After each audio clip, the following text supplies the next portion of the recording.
So Young, thank you.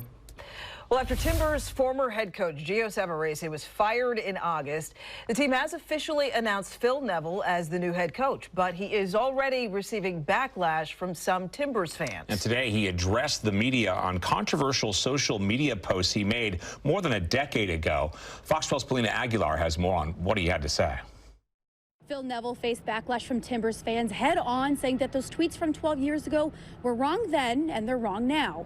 Now one of his goals is for him and the fans to get to know each other and build trust. 1,000% I want to win. We look forward to a 2024 season without any controversy. The Timbers are entering a new era. Meet new head coach Phil Neville, a former manager for Inter Miami and a 19-year player for Manchester United and Everton FC. I'm an attacking coach. I want us to attack. I want us to entertain. I want us to play good football. But his new position doesn't come without controversy. A series of what many would consider sexist and inappropriate tweets from 2011 emerged in 2019. By no means a reflection of me as a person, as my character, and without a shadow of a doubt the way that I was brought up by my mother and father in terms of the values that they instilled in me. The tweets that I put out was wrong in 2011.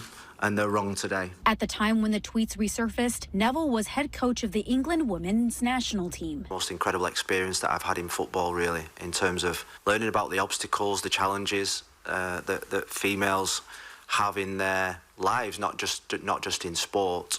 I was probably a little bit ignorant towards that. Last week, Timbers Army took to social media and asked the Timbers to reconsider. The statement that they put out showed that this club cares about their people. I thought there was other candidates that were more capable, possibly have better character. General Manager Ned Grabavoy says there were plenty of candidates for the job. I think at that time, the decision was, do I rush to judge someone in their entirety based on that tweet?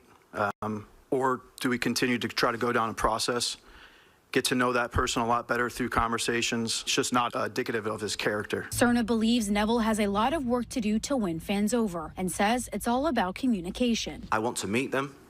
I want them to meet me. I want them to understand me. I want them to get to know me as a person, as a character. You can't really solve any problems with all doors closed. If he does something like that and goes out of his way to talk to the TA and share his concerns and how he's learned and moved forward, I think that could be a big step going forward. As we're in the off-season, Coach Neville says one of his first orders of business is building relationships within the club and working on recruitment so that his team is ready to go come January. Reporting from Providence Park, Paulina Aguilar, Fox